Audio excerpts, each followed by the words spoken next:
Dubai air షోలో ఊహించని విషాదం నెలకొంది. భారత్ వైమానిక శక్తి సామర్థ్యాలను ప్రదర్శించేందుకు దుబాయ్‌కి వెళ్లిన తేజస్ యుద్ధ విమానం విన్యాసాలు చేస్తుండగా అకస్మాత్తుగా కుప్పకూలి పడిపోయింది.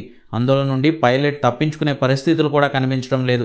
మిడిల్ ఈస్ట్ కంట్రీస్ వైమానిక శక్తి సామర్థ్యాల ప్రదర్శనకు దుబాయ్‌లో నిర్వహించే ఎయిర్ షోలో పలు దేశాలు తమ వైమానిక శక్తి సామర్థ్యాలను చూపించేందుకు యుద్ధ విమానాలను పంపిస్తాయి. అలా భారత వైమానిక దళం మన తేజస్ ఫైటర్ జెట్‌ను పంపించింది. అయితే ప్రదర్శన సమయంలో ఈ ఊహించని విషాదం జరిగింది.